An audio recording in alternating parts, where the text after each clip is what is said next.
So electrostatic is the branch of physics which deal with charges at rest. So electrostatic में हम उन charges की study करते हैं जो कि रेस्ट पर है, उन चार्जेस के कारण कितनी फोर्स आ रही है, क्या फील्ड आ रही है, क्या पोटेंशियल आ रहा है, इन सब की हम स्टडी करते हैं इलेक्ट्रोस्टैटिक्स में. अब ये चार्ज क्या होता है? वी नो दैट कि जो मैटर है, हर एक मैटर जो है वो एटम का बना है और एटम में होते हैं इलेक्ट्रॉन्स, प्रोटॉन्स एंड न्यूट्रॉन्स और इन तीनों को हम कहते हैं fundamental particles. Charge in fundamental particles की इंट्रिंसिक प्रॉपर्टी है और इस इंट्रिंसिक प्रॉपर्टी मींस चार्ज का क्या फंक्शन है? It produces repulsive and attractive forces. So charges क्या करते हैं? Charges attractive and repulsive forces को प्रोड्यूस करते हैं. मींस कि अगर हर एक मैटर जो है वो एटम का बना है, इट मींस उसके ऊपर उनमें कुछ चार्जेस होंगे. काफ़ी सारे एक्सपेरिमेंट्स परफॉर्म किए गए और उन एक्सपेरिमेंट्स के ऑब्जर्वेशन से ये कंक्लूड किया गया कि जो चार्जेस है they are of two types, negative charge and positive charge. Now क्योंकि मैटर्स जो हैं वो चार्जेस, उनके बीच में चार्जेस होंगे क्योंकि वो एटम्स के बने हैं. सो अगर कोई बॉडी है, कोई मैटर है जिसमें नेगेटिव चार्ज का अमाउंट पॉजिटिव चार्ज से ज़्यादा है तो हम कहेंगे that body is negatively charge. अगर कोई बॉडी है जिसमें पॉजिटिव चार्ज का अमाउंट नेगेटिव चार्ज से ज़्यादा है then we will say that body is positively charge. लेकिन अगर एक बॉडी ऐसी है जिसमें equal amount of negative and positive charge है देन उसका net charge will be equals to zero और हम कहेंगे ये बॉडी न्यूट्रल है. न्यूट्रल बॉडी का मतलब ये नहीं है कि उसमें कोई भी चार्ज नहीं है, बल्कि उसमें equal number of charges, positive and negative charges होते हैं. कोई भी मैटर ऐसा नहीं है जिसमें कि चार्ज नहीं होगा. Now next is the property of charges. The first property is that they are of two type. Like charges repel each other and unlike charges attract each other. Like charges means negative negative, positive positive, वो क्या करेंगे? Repel करेंगे, एक दूसरे से दूर जाएंगे. और अनलाइक चार्जेस, एक पॉजिटिव एक नेगेटिव, वो एक दूसरे को अट्रैक्ट करेंगे. Next second property is the additive nature of charge. Now suppose that कि एक सिस्टम है उसमें n नंबर ऑफ चार्जेस है, Q1, Q2, Q3 इसी तरह से Qn.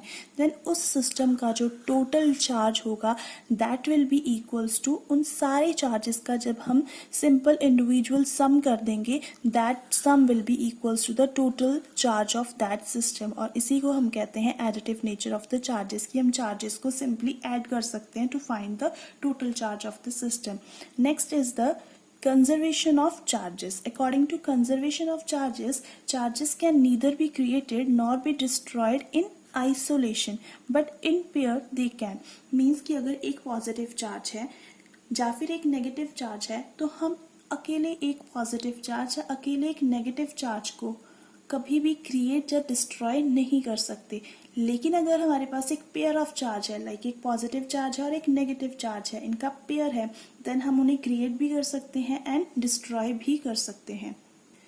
इलेक्ट्रोस्टैटिक्स में हमें पता है चार्जिंग होती है बाय रबिंग टू बॉडी.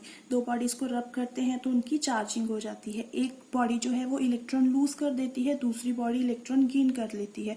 जिस बॉडी ने इलेक्ट्रॉन को लूज किया वो हो जाती है पॉजिटिवली चार्ज और जिसने इलेक्ट्रॉन को गेन किया वो बन जाती है नेगेटिवली चार्ज. सो यहाँ पर जो क्रिएशन हो रही है चार्जेस की वो हो रही है पेयर में, कभी भी आइसोलेशन में ना तो वो क्रिएट होंगे ना ही डिस्ट्रॉय होंगे. Next is the quantization of charge. According to quantization of charge, किसी भी सिस्टम का जो चार्ज होगा it will be integral multiple of the elementary charge. Now ये एलिमेंट्री चार्ज क्या है? Elementary charge smallest possible charge है, इससे छोटी वैल्यू पॉसिबल नहीं है. और ये चार्ज होता है एक इलेक्ट्रॉन या फिर एक प्रोटॉन के ऊपर.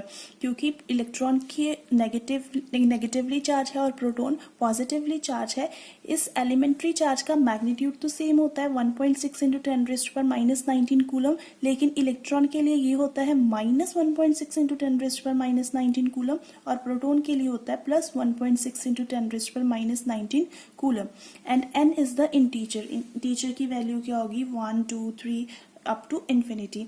नाउ अकॉर्डिंग टू क्वांटाइजेशन, किसी भी सिस्टम का जो चार्ज होगा वो इंटीग्रल मल्टीपल होगा इस एलिमेंट्री चार्ज का. इसके अलावा और कोई भी चार्ज पॉसिबल नहीं होगा. नेक्स्ट क्वेश्चन इज कि ये क्वांटाइजेशन है, इसका कॉज क्या है?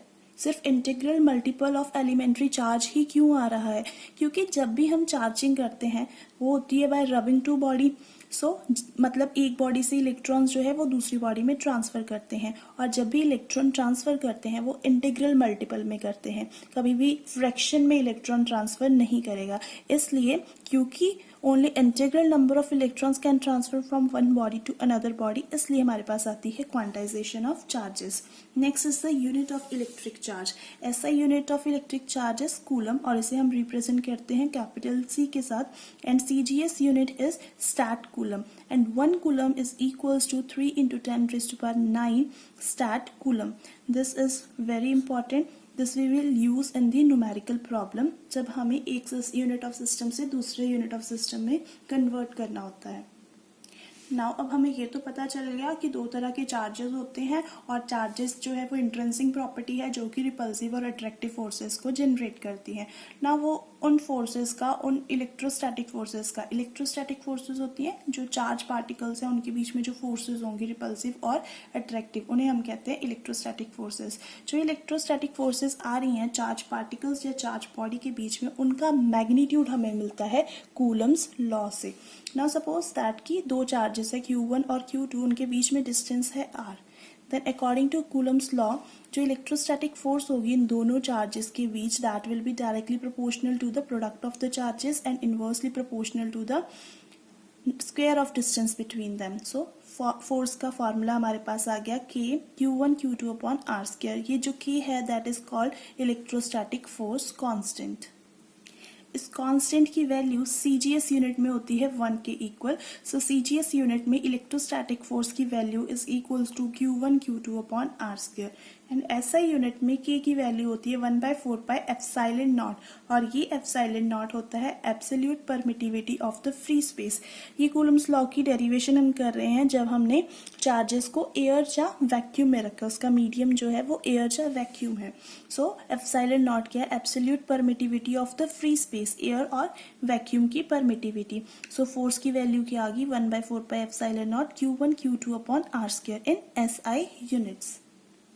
नेक्स्ट इज एप्सिलॉन नॉट की value, it is equals to 8.85 into 10⁻12 coulomb square newton inverse metre inverse square. This value is very important that we will use in the numerical problem, so हमें इसे याद रखना होगा। Now for SI units K की value होती है 1/4 pi epsilon not. जब हम पाई एंड एप्सिलॉन नॉट की ये वाली वैल्यू यूज करेंगे देन हमारे पास K की वैल्यू आ जाएगी 9 into 10⁹ newton metre square coulomb inverse square, और ये वैल्यू बहुत ज़्यादा यूज होती है in the numerical problems. So Coulomb's law से हमें पता चल गया कि अगर दो चार्जेस है जिनको हमने वैक्यूम या एयर में रखा है उनके बीच में जो इलेक्ट्रोस्टैटिक फोर्स होगी that will be equals to 1/4 pi epsilon naught Q1 Q2 upon R square.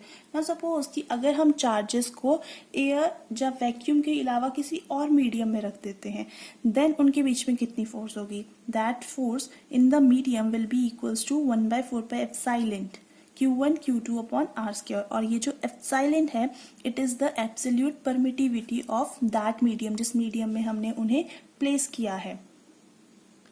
Next is the dielectric constant, जिसे हम कैपिटल K के साथ रिप्रेजेंट करते हैं, और इसे हम और कहते हैं रिलेटिव परमिटिविटी, और रिलेटिव परमिटिविटी को हम रिप्रेजेंट करते हैं एप्सिलॉन R से। Dielectric constant is nothing but just the ratio of electrostatic forces between two charges when they are placed in air or vacuum to the electrostatic force between same charges when they are placed in some other medium। जब हमने charges को air या vacuum में रखा है तब कितनी force है डिवाइडेड बाय जब हमने उन्हें किसी और मीडियम में रखा है। ये ratio is equals to dielectric constant. जब हम दोनों फोर्सेस की वैल्यू पुट करेंगे we get K is equals to epsilon upon epsilon naught. So these two formulas again they are very useful, we will use them in the numerical problem. This is the Coulomb's law in vector form. Now the first question is what is its need. हमें पता है कि जो Coulomb's law है उससे हमारे पास magnitude आ जाता है फोर्स का between two charges that is equals to 1/4 pi epsilon naught Q1 Q2 upon R square when the charges are placed in the air और वैक्यूम। नाउ क्योंकि जो फोर्स है वो एक वेक्टर क्वांटिटी है, अगर उसके मैग्नीट्यूड के साथ साथ उसका एक डायरेक्शन भी होना चाहिए, सो वो डायरेक्शन हमें पता चलता है by using the vector form of Coulomb's law. ना सपोज हमारे पास दो चार्जेस है +Q1 एंड +Q2, दोनों पॉजिटिव चार्जेस है, सो दोनों क्या करेंगे, रिपेल करेंगे।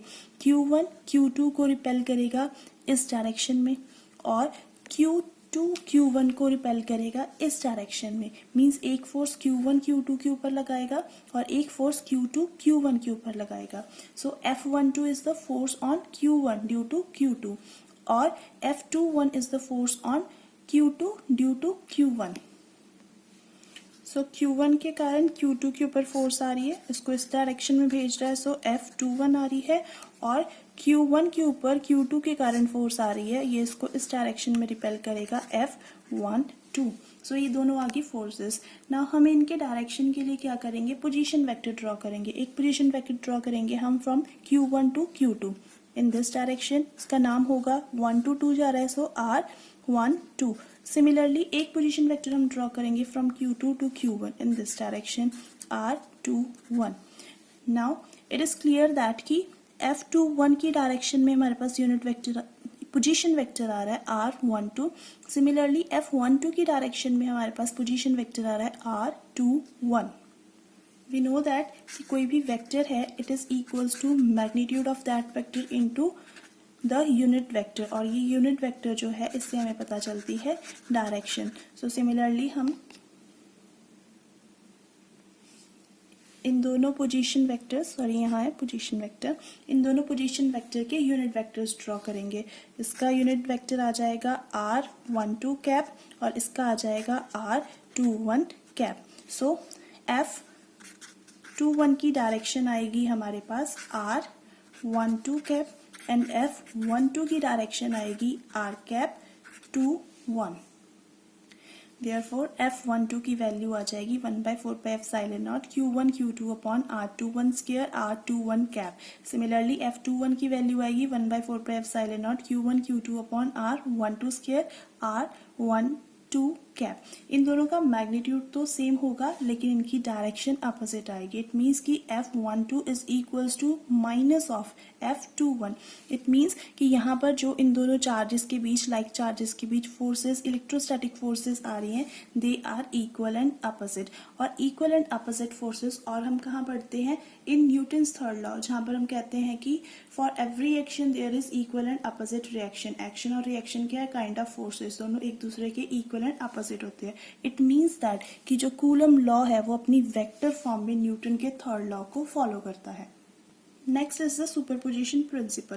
नाउ सपोज दैट कि हमारे पास टेस्ट चार्ज है Q0 और उसके सराउंडिंग में काफ़ी सारे चार्जेस पड़े हैं, n नंबर ऑफ चार्जेस पड़े हैं, Q1 Q2 Q3 इसी तरह से Qn चार्जेस पड़े हैं।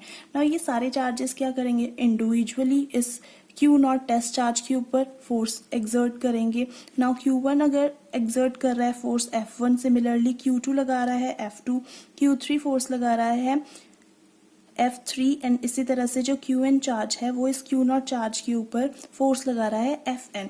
देन ये जो टेस्ट चार्ज है इसके ऊपर जो टोटल नेट फोर्स होगी that will be according to superposition principle. Superposition principle कहता है कि जो Q0 चार्ज है इसके ऊपर जो टोटल फोर्स होगी इन सारे चार्जेस के कारण that will be equals to the vector sum of all individual forces F1 plus F2 plus F3 plus इसी तरह से Fn। इन सब का जब हम वेक्टर सम ले लेंगे वो हमें देगा कि इस Q0 चार्ज के ऊपर कितनी नेट टोटल फोर्स लग रही है।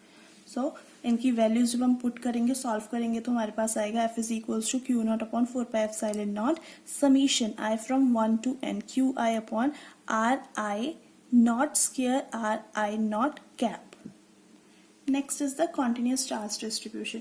ना कॉन्टिन्यूस चार्ज डिस्ट्रीब्यूशन क्या है कि अगर हम किसी सरफेस को, किसी वॉल्यूम को चार्ज कर रहे हैं सच दैट की जो चार्जिंग हो रही है वो एक यूनिफॉर्म तरीके से हो रही है, मतलब हर एक जगह पर सेम अमाउंट ऑफ चार्ज जो है वो जा रहा है। ये नहीं है कि कहीं पर बहुत ज़्यादा चार्ज है, कहीं पर बहुत कम चार्ज है।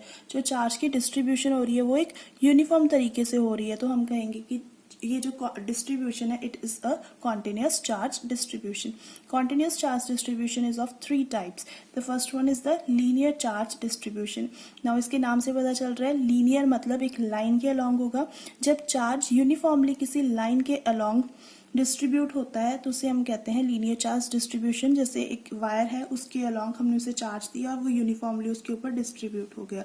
इसे एक्सप्लेन करने के लिए हम यूज करते हैं लीनियर चार्ज डेंसिटी, जिसे हम रिप्रेजेंट करते हैं लैम्डा के साथ, और लैम्डा की वैल्यू होती है Q/L, दैट इज कि पर यूनिट लेंथ में कितना चार्ज डिस्ट्रीब्यूट हो रहा है। और इस फॉर्मूला के अकॉर्डिंग इसकी यूनिट होगी कूलम पर unit metre. Second is the surface charge density. Now surface मतलब कि अगर हम किसी सरफेस पे चार्ज डिस्ट्रीब्यूट दे रहे हैं किसी सरफेस को, और वो उस सरफेस के ऊपर चार्ज यूनिफॉर्मली डिस्ट्रीब्यूट हो रहा है, that is called the surface charge distribution. और इसे रिप्रेजेंट करते हैं हम by using surface charge density, that is sigma, and sigma is equals to Q upon area, charge upon area, per unit area में कितना चार्ज डिस्ट्रीब्यूट हो रहा है, एंड इसकी यूनिट होती है coulomb metre inverse square. Next is the volume charge distribution. Volume charge distribution क्या है कि लाइक हमारे पास एक स्फीयर है, देन हमने उसे चार्ज दिया, उस चार्ज जाकर उसकी वॉल्यूम में यूनिफॉर्मली डिस्ट्रीब्यूट हो गया, तो वो हो गया उसकी वॉल्यूम चार्ज डिस्ट्रीब्यूशन। इसे हम रिप्रेजेंट करते हैं वॉल्यूम चार्ज डेंसिटी के साथ, जिसे हम रिप्रेजेंट करते हैं रो के साथ, और रो की value is equals to Q upon volume, कि पर यूनिट वॉल्यूम में कितना चार्ज डिस्ट्रीब्यूट हो रहा है, एंड इसकी यूनिट होती है कूलम मीटर इनवर्स क्यू।